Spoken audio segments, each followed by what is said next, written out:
Hello everyone. आज के इस सेशन में हम लोग जो हमारा आंसर राइटिंग का बैच चल रहा था उसका ये लास्ट सेशन होगा। और अभी तक के जो भी सेशंस हुए हैं उसमें मैंने बहुत सारी बातें आप लोगों के साथ किया है।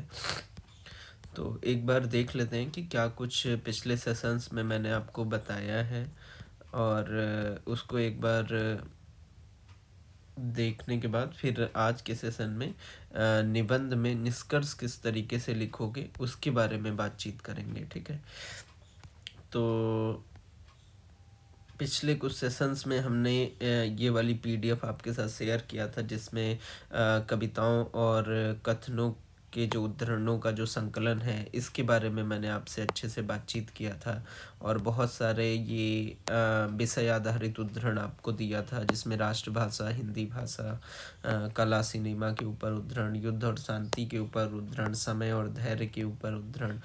तो इस तरीके से ये उद्धरण की एक पीडीएफ आपके साथ शेयर किया था, और इसको शेयर करते हुए ये बातें बताई थी आपको कि किसी भी टॉपिक पर जब भी जैसे गरीबी या अकाल के ऊपर कोई क्वेश्चन, कोई एस्से आप लिख रहे हो, तो उसको लिखते समय आपने जैसे इसमें इसमें से कोई लाइन उठाई कि क्या है दक्षिण, क्या है वाम, जनता को रोटी से काम, तो एग्जामिनर के ऊपर थोड़ा सा इम्पैक्ट पड़ता है और आपकी चीज़ें अच्छी तरीके से डिलीवर हो जाती हैं। ठीक है, तो इसलिए बस उद्धरण का इस्तेमाल करना चाहिए।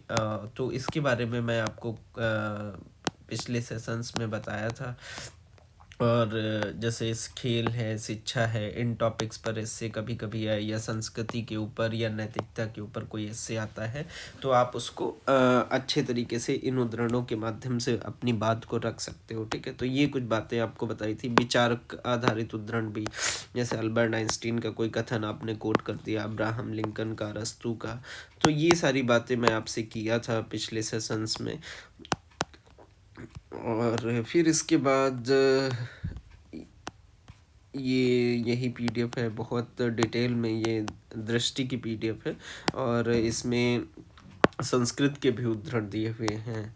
और ये पीडीएफ मैंने यूट्यूब पर भी, मतलब उस पर टेलीग्राम पर भी शेयर कर दिया था। ठीक है, इंग्लिश के भी, अंग्रेज़ी उद्धरण भी हैं। ठीक है, तो ये हो गया।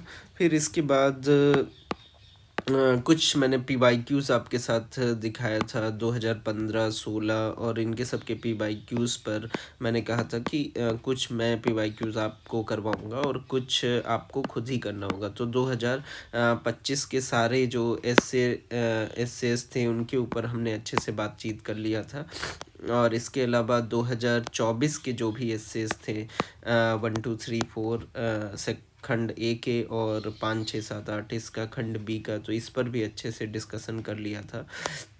2023 में 23 वाला जो था उसमें हमने इस पे थोड़ा बहुत बात किया था कि सभी भटकने वाले गुम नहीं होते। 2023 वाला ये जो ये वाला जो एस्से या रचनात्मकता वाला जो एस्से है इस पर हमने बातचीत कर लिया था।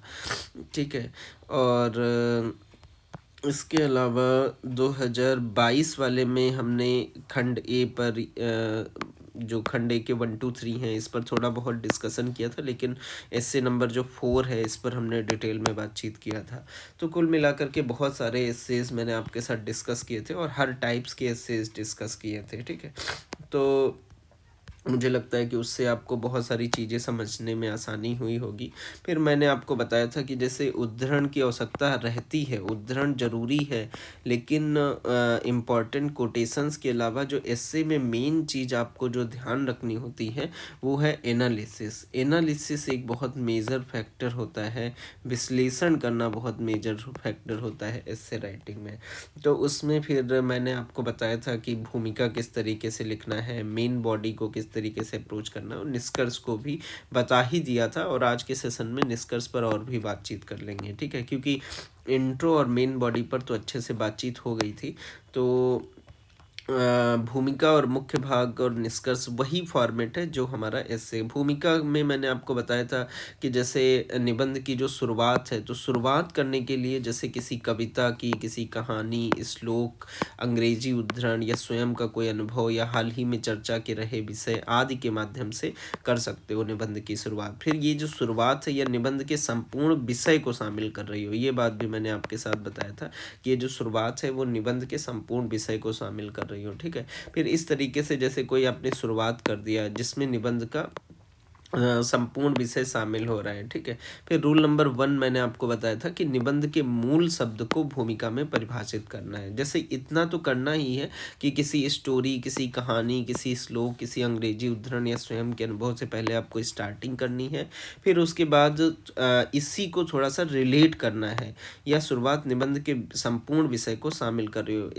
ये बताते हुए मैंने आपको बताया था कि जैसे आपने कोई कबीर का कोई दोहा याद करके गए एग्जाम हॉल में कि काल करे सो आज कर, आज करे सो अब, पर पल में प्रलय होएगी बहुरी करोगे कब। अब जैसे उसमें कह रहा है कि रचनात्मकता जो है वो भ्रम रचनात्मकता के द्वार पर स्वागत चटाई है। जैसे ये वाला ऐसे है कि भ्रम जो है वो रचनात्मकता के द्वार पर, रचनात्मकता, भ्रम जो है वो रचनात्मकता के द्वार पर स्वागत चटाई है, ठीक है, स्वागत चटाई है। अब जैसे ये वाला ऐसे है, अब इसमें आपने, अब ये वाला क्रिएटिविटी रचनात्मकता वाले से ज़्यादा रिलेटेड है। अब आपने कबीर का दोहा याद करके आए थे कि काल करे सो आज कर, आज करे सो अब, पल में प्रलय होएगी बहुरी करोगे कब।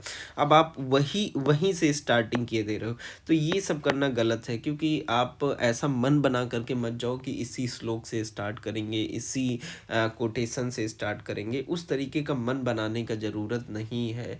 बस आपको ये ध्यान रखना है कि रिलेट करना चाहिए, मतलब वही मैंने स्पष्ट रूप से यहाँ लिख दिया कि यह शुरुआत निबंध के संपूर्ण विषय को शामिल कर रही हो, ऐसी कुछ शुरुआत हो। अगर वैसा कुछ दोहा या अंग्रेजी का उद्धरण या संस्कृत का श्लोक नहीं याद आ रहा है, तो कोई स्वयं का अनुभव उससे संबंधित हो, कोई बातचीत, तो वो आप उससे अपनी शुरुआत कर सकते हो, ठीक है।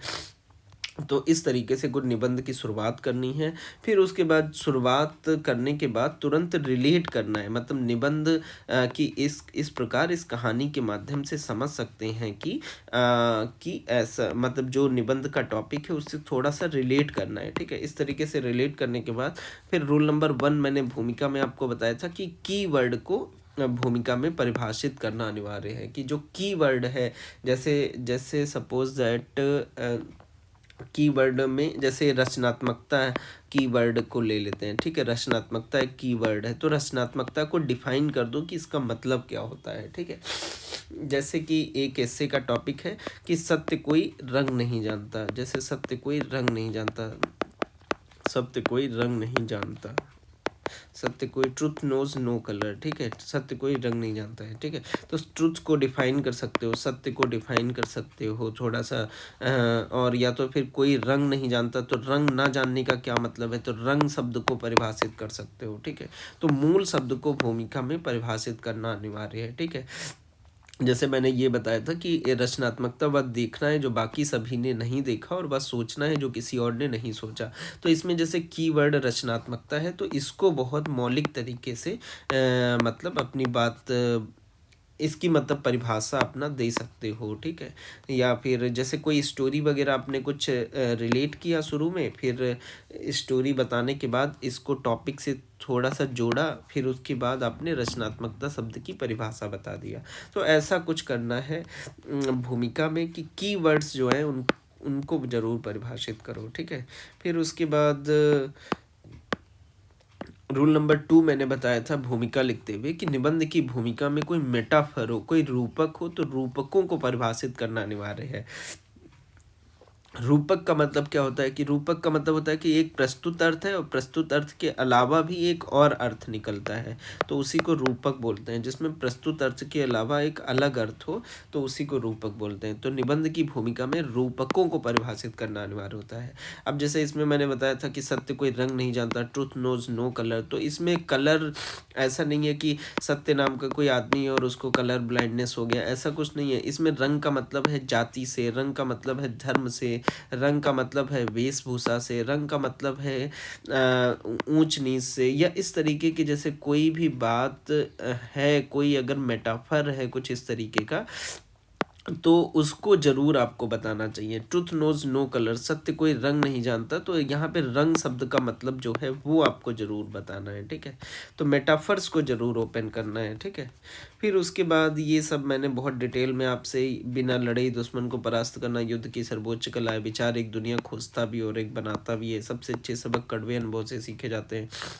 जंगल जो है सभ्यताओं से पहले आते हैं, रेगिस्तान के बाद आते हैं। तो यहाँ जंगल का क्या मतलब है, जंगल का सभ्यताओं से पहले आने का क्या मतलब है, और सभ्यताओं के बाद रेगिस्तान हो जाने का क्या मतलब है। तो ये जो मेटाफर्स हैं इनको सही से ओपन करना चाहिए, ठीक है? फिर उसके बाद इस वाले हिस्से पर भी बहुत डिटेल में आपसे बातचीत की गई थी और बहुत कुछ आपको बताया गया था कि किस तरीके से सभ्यता का मतलब बताया गया था, जंगल रूपक का मतलब समझाया गया था, बहुत सारी सभ्यताओं से रिलेट करके भी आपको बातें बताई गई थी, ठीक है? और ये जो भी मैं स्क्रीन पर इस समय शो कर रहा हूँ, ये सब आपके साथ शेयर किया गया था, पीपीटी शेयर की गई थी और पीडीएफ भी आपको दी गई थी, ठीक है? फिर जैसे इससे का एक टॉपिक ये भी मैंने आपसे डिस्कस किया था कि मैले पानी को अकेला छोड़ने से ही उसे सबसे अच्छा साफ किया जा सकता है। तो मैले पानी को अकेला छोड़ने से ही उसे सबसे अच्छा साफ किया जा सकता है। तो यहाँ पे मैले पानी का क्या मतलब है, वो मैंने आपको बताया था कि मैला पानी यहाँ पर ऐसा नहीं है कि सिर्फ़ मैला पानी को किस तरीके से साफ़ करना है, तो आरओ की टेक्नोलॉजी आपसे पूछ रहा है कि किस तरीके से साफ़ करना है, ऐसा कुछ। आपसे मैला पानी का यहाँ पर जो मैले पानी के अन्य अर्थ हैं, जो मैला पानी जो रूपक है और इसका प्रस्तुत अर्थ के अलावा जो अन्य अर्थ हैं, अप्रस्तुत अर्थ भी है, उसको भी मैंने आपको बहुत डिटेल में बताया था। और यहाँ पे बताया था कि मैला पानी जो है वो मन की अशांति है, निष्क्रियता की शक्ति है, निर्णय, ऐसा कुछ, मतलब बहुत डिटेल में इसमें इस वाले हिस्से पर भी। तो कुल मिलाकर के भूमिका को लेकर के मैंने आपको 2 रूल बताए थे कि शब्दावलियों को परिभाषित करिए और रूपकों को आ जाए तो रूपक मेटाफर्स को परिभाषित करिए, ठीक है? फिर उसके बाद मेन बॉडी में मैंने आपको डायमेंशंस ओपन करना सिखाया था कि, और मैंने आपको ये भी बताया था कि जब आपकी भूमिका जैसे कंप्लीट हो जाए, तो जब आप मेन बॉडी में हो तो मेन बॉडी में इस तरीके की कुछ बात लिख सकते हो कि इस प्रकार निबंध के परिचय के उपरांत मुख्य भाग में आए तो विभिन्न आयामों पर बातचीत की जा सकती है, विभिन्न आयामों को देखा जा सकता है, कुछ इस तरीके की, मतलब बातचीत करके अपनी शुरुआत कर सकते हो मेन बॉडी की, ठीक है? फिर मेन बॉडी में मैंने आपको डायमेंशन ओपन करना सिखाया था कि किस तरीके से डायमेंशंस ओपन किए जाते हैं, ठीक है? अब जैसे कि जैसे ये एक टॉपिक मैंने आपके साथ डिस्कस किया था कि संतोष स्वाभाविक संपत्ति है और विलासिता कृत्रिम निर्धनता है। तो इसकी मेन बॉडी में मैंने आपको बहुत सारे डायमेंशन ओपन करके दिखाया था। जैसे ये डायमेंशन, एक डायमेंशन वही होता है जो प्रस्तुत आयाम होता है कि संतोष स्वाभाविक संपत्ति है, विलासिता कृत्रिम निर्धनता है। तो ये प्रस्तुत आयाम है जो निबंध में दिया होता है, ठीक है? अब इसी को तो पहले जब मेन बॉडी में जब आप स्टार्टिंग करो तो इसी डायमेंशन पर अच्छे से बातचीत करो। पहले संतोष स्वाभाविक संपत्ति है और विलासिता कृत्रिम निर्धनता है, तो इसी बात पर बहुत अच्छे से डिटेल में पहले बातचीत करो एक एक करके, ठीक है? फिर उसके बाद जब मेन बॉडी में आओ, फिर जब दूसरा डायमेंशन ओपन करो तो उसमें जैसे ये भी डायमेंशन ओपन हो सकता है कि संतोष जो है वो स्वाभाविक संपत्ति है, परंतु यह भी जान लेना आवश्यक है कि संतोष करने से रचनात्मकता और सृजनशीलता प्रभावित होती है। मतलब एक ये डायमेंशन कि संतोष स्वाभाविक संपत्ति है, लेकिन संतोष कभी कभी संतोष के जरिए कमजोरी भी आती है। संतोष रचनात्मकता और सृजनशीलता को प्रभावित करता है। तो ये बात, इसको फिर लेकर के मैंने बहुत सारे एग्जाम्पल्स आपके साथ डिस्कस किए थे कि स्टीव जॉब्स और एलॉन मस्क जो हैं वो अपने समय के उत्पादों से अगर संतुष्ट होते तो वे आईफोन या स्पेस एक्स जैसी चीज़ों का सृजन नहीं करते। तो ये बातचीत हो गई थी। पेटीएम की जर्नी के बारे में बातचीत किया था मैंने, फ्लिपकार्ट के बारे में नारायणा हेल्थ के बारे में। फिर इसमें एक और डायमेंशन है, थर्ड डायमेंशन भी ओपन हो सकता है कि विलासिता जो है वो कृत्रिम निर्धनता ना होकर एक आवश्यकता भी हो सकती है। कि विलासिता जैसे इसमें कह रहा है कि संतोष जो है वो स्वाभाविक संपत्ति है, ऐसे में कह रहा था, और विलासिता कृत्रिम निर्धनता है। तो इसमें ये भी बात हो सकती है कि विलासिता जो है वो कभी कभी कृत्रिम निर्धनता ना होकर एक आवश्यकता भी हो सकती है, ठीक है, ज़रूरत भी हो सकती है। जैसे जब कोई महंगी वस्तु समय बच यदि जब कोई महंगी वस्तु समय बचाती है, कार्य क्षमता बढ़ाती है, तो वह विलासिता से अधिक आवश्यकता बन जाती है। जैसे प्राइवेट जेट और इनका सबका उदाहरण मैंने आपसे दिया था। व्यावसायिक दुनिया में जा कर के कुछ बातें आपको बताई थी, ठीक है। तो वो सारी बातें बताया था। और एक यहाँ पे फिर से मैंने बार बार पिछले सेशंस में मैंने बार बार एक ही चीज़ को रिपीट किया है कि शुरुआत किसी कविता, कहानी, दार्शनिक का मत से कर सकते हो जो विषय के संपूर्ण भाव को व्यक्त करे। फिर उसके बाद रिलेट करो उस कहानी को कि इस प्रकार प्रस्तुत कहानी या कविता से निबंध के विषय से संबद्ध दिखाना, ये वाला, ठीक है। फिर मूल शब्द जैसे संतोष और विलासिता हो तो उनको परिभाषित करो। कोई रूपक हो जो प्रस्तुत अर्थ के अलावा कुछ और अर्थ रखता हो तो उसको करो, ऐसा कुछ। फिर इस तरीके से भूमिका के बाद फिर इस तरीके का कुछ बातचीत लिखो कि इस प्रकार निबंध के परिचय के उपरांत मुख्य भाग में कुछ प्रमुख आयामों को देखा जा सकता है। फिर आयाम बता दो जिस पर आप चर्चा करने वाले हो। फिर उसी एक एक डायमेंशन को ओपन करते चलो और उदाहरण देते चलो, समाज के स्तर पर, इतिहास के स्तर पर, संस्कृति के स्तर पर, और भौतिक जगत के स्तर पर बहुत सारे उदाहरणों के माध्यम से उस एक डायमेंशन को प्रूव करो। तो ये सारी बातें मैंने आपको बताया था। फिर और मैंने ये भी बताया था कि निबंध का जो विषय होता है वो अपने आप में एक आयाम होता है। ये सारी बातें मैंने आपसे बहुत डिटेल में किया था। फिर इसके बाद मैंने आपसे पिछले सेशंस में लाइव ऐसे राइटिंग वगैरह बहुत सारी करवाई कि कुछ जैसे ये है कि कुछ ऐसी चीज़ें हैं जिन्हें आप शांति में बेहतर सीखते हैं और कुछ जिन्हें तूफान में बेहतर सीखते हैं। तो इस पर भी हम लोगों ने लाइव आंसर ऐसे राइटिंग किया था। तो होपफुली आपको बहुत सारी चीज़ें क्लियर हुई होंगी। इसमें क्या कुछ डायमेंशन आप ओपन कर सकते हो वो मैंने ओपन करके आपको बताया था। और ये वाला इससे कि सोशल मीडिया युवाओं में छूटने का डर, फोमो, जिसके कारण उनमें अवसाद और अकेलापन बढ़ रहा है, इस पर बहुत डिटेल में बातचीत किया था, बहुत डिटेल में बातचीत किया था पिछले सेशंस में। तो होपफुली आपको इससे से रिलेटेड मुझे नहीं लगता कि कुछ दिक्कत आ रही होगी फॉर्मेटिंग से रिलेटेड। ये वाला एक ऐसे कि जहाज़ बंदरगाह के भीतर सुरक्षित होता है परंतु इसके लिए तो वह होता नहीं। तो इस पर भी बहुत डिटेल में बातचीत किया था कि जहाज रूपक का मतलब क्या है, बंदरगाह रूपक का मतलब क्या है, मेटाफर्स क्या कह रहा है। ये इमेजेस मैंने बना करके आपको बहुत सारी बातें क्लियर किया था, ठीक है। तो अब हम आते हैं कि और इसके अलावा मैंने कुछ अब बहुत सारे स्टूडेंट्स ये कह रहे थे कि उनको एग्जांपल्स में दिक्कत है, तो मैंने कुछ एग्जांपल्स किस तरीके से एग्जांपल्स का कलेक्शन कर सकते हो आप लोग, वो सब भी मैंने उनसे डिस्कस किया था कुछ स्टूडेंट्स से सेशन के बीच में कि किस तरीके से एग्जांपल्स को कलेक्ट किया जा सकता है। तो उसमें मैंने ये एक पीडीएफ थी मेरे पास में, तो ये मैंने आपके साथ शेयर किया था। और इसमें मैंने दोहे वगैरह, कोटेशंस वगैरह या रिसेंट के जो एग्जांपल्स हैं उनको मैंने किस तरीके से आप कलेक्ट कर सकते हो उस पे सब पे बातचीत किया था, ठीक है। ये रिसेंट इंसिडेंट्स के बातचीत, नुपुर शर्मा केस, बिल्किस बानो केस, इनसे सबसे ट्रेन दुर्घटना में शास्त्री जी ने इस्तीफा दे दिया था, मतलब कुछ पास्ट के कुछ इंसिडेंट्स भी इसी में थे, ठीक है। तो ये कुछ बातें थी जो मैंने आपको अभी तक के सेशंस में बताया था।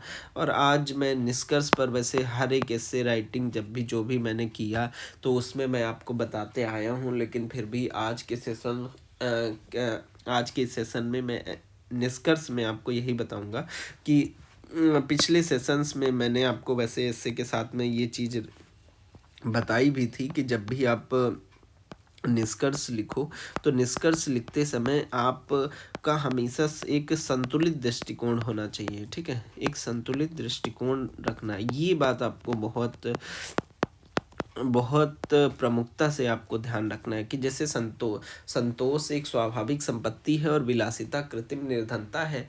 तो अब इसमें मतलब विलासिता को पूरी तरीके से नकारते हुए मतलब ये निबंध है, लेकिन कि विलासिता कृत्रिम निर्धनता है। लेकिन आपको ये जब आप निष्कर्ष लिखोगे तो संतोष और विलासिता दोनों की उपयोगिता पर ज़्यादा जोर दो कि संतोष की भी हो सकता है और विलासिता की भी हो सकता है, ठीक है।